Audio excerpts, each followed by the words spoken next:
एक मैया बड़े भाव से अपने श्याम सुंदर की सेवा करती थी।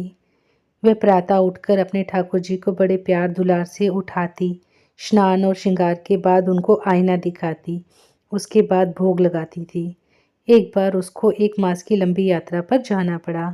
जाने से पूर्व उसने ठाकुर जी की सेवा अपनी पुत्र वधू को सौंपते हुए समझाया, ठाकुर जी की सेवा में कोई कमी न करना, उनको श्रृंगार के बाद आईना दिखाना, इतना अच्छा श्रृंगार करना कि ठाकुर जी मुस्कुरा दें। दूसरे दिन बहू ने सास की आज्ञा अनुसार ठाकुर जी की सेवा की। उनको श्रृंगार के बाद दर्पण दिखाया और उसी दर्पण में धीरे से देखने लगी कि ठाकुर जी मुस्कुराए या नहीं। ठाकुर जी को जब ना मुस्कुराता देखा तो उसने सोचा कि शायद श्रृंगार में कोई कमी रह गई होगी। पगड़ी, बंसी, पोशाक सब ठीक करके फिर दर्पण दिखाकर झुककर देखा, ठाकुर जी पहले जैसे ही खड़े थे। एक बार पुनः पोशाक श्रृंगार ठीक किया और फिर से दर्पण दिखाया, ठाकुर जी नहीं मुस्कुराए। अब बेचारी डर गई। उसने सोचा कि शायद उसने ठीक से नहीं नहलाया। फिर उसने कपड़े उतारकर ठाकुर जी को स्नान कराया, पोशाक और श्रृंगार पधराया, पुनः दर्पण दिखाया, किंतु ठाकुर जी मुस्कुराए नहीं।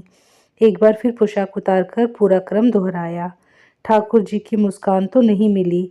इस प्रकार उसने 12 बार उसी क्रम को किया। सुबह से दोपहर हो चुकी थी। घर के सब काम भी पड़े थे। ना कुछ खाया, ना कुछ पिया। बहुत जोर से भूख प्यास भी लगी थी, किंतु सास की आज्ञा की अवहेलना करने की उसकी हिम्मत ना थी। 13वीं बार उसने ठाकुर जी के वस्त्र उतारे, पुनः जल से स्नान कराया। ठाकुर जी सुबह से सर्दी के मौसम में स्नान कर के तंग हो चुके थे। उन्हें भी जोर से भूख प्यास लगी थी।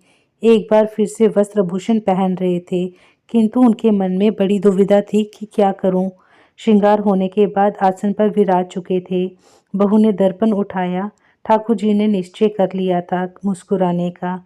जैसे ही उसने दर्पण दिखाया, झुककर बगल से देखने लगी तो श्याम सुंदर मुस्कुरा रहे थे। उनकी भुवन मोहिनी हंसी देखकर बहू विस्मित हो गई, सारी दुनिया को भूल गई। थोड़ी देर में जब होश आया तो उसने सोचा कि शायद मेरा भ्रम होगा, ठाकुर जी तो हंसे नहीं। उसने पुनः दर्पण दिखाया। ठाकुर जी ने सोचा, प्यारे अगर भोजन करना है तो दोबारा हंसना पड़ेगा। वह मध्यम मध्यम हंसने लगे। ऐसी हंसी उसने पहली बार देखी थी। वह मंदहास उसके हृदय में बस गया था।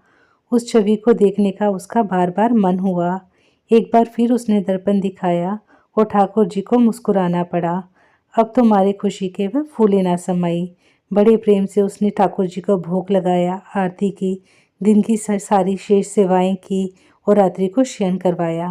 अगले दिन पुनः उसने पहली बार जैसे ही ठाकुर जी को स्नान कराकर वस्त्र भूषण पहनाकर सुंदर श्रृंगार करके आसन पर विराजमान किया और दर्पण दिखाया। ठाकुर जी को कल की घटना और भूख याद आ गई। ठंडे जल से 13 बार का स्नान याद करके ठाकुर जी ने मुस्कुराने में ही अपनी भलाई समझी। उसने 3 बार ठाकुर जी को दर्पण दिखाया और उनकी मनमोहक हंसी के दर्शन किए। आगे की सेवा भी क्रमानुसार पूरी की। अब तो ठाकुर जी प्रतिदिन यही करने लगे, दर्पण देखते ही मुस्कुरा देते। बहू ने सोचा शायद उसे ठीक से श्रृंगार करना आ गया, वह इस सेवा में निपुण हो गई है। 1 मास के बाद जब मैया यात्रा से वापस आई, आते ही उसने बहू से सेवा के बारे में पूछताछ की। बहू बोली, मैया मुझको एक दिन तो सेवा कठिन लगी, किंतु अब मैं निपुण हो गई हूँ। अगले दिन मैया ने जब स्वयं अपने हाथों से ठाकुर जी की सेवा की, श्रृंगार किया, स्नान कराया, अब जब दर्पण दिखाने के लिए हाथ उठाया तो ठाकुर जी स्वयं प्रकट हो गए। मैया का हाथ पकड़ लिया और बोले, मैया मैं तेरी सेवा से प्रसन्न हूँ, पर दर्पण दिखाने की सेवा तो मैं तेरी बहू से ही करवाऊंगा, तू तो रहने दे। मैया बोली, लाला क्या मुझसे कोई भूल हुई? ठाकुर जी ने कहा, नहीं मैया, भूल तो नहीं हुई, पर मेरा मुस्कुराने का मन करता है और मैं तो तेरी बहू के हाथ से ही दर्पण देखकर मुस्कुराने की आदत डाल चुका हूँ। अब ये सेवा तू उसी को करने दे। मैया ने बहू रानी को आवाज़ लगाई और उससे सारी बात पूछी। बहू ने बड़े सहज भाव से बता दिया, हाँ ऐसा ये प्रतिदिन मुस्कुराते हैं, केवल पहले दिन ही समय लगाया था। बहू रानी की श्रद्धा, उसकी लगन और ठाकुर जी के दर्शन से वह अति प्रसन्न हो गई। उसे पता चल गया कि बहू ने ठाकुर जी को अपने प्रेम से पा लिया है।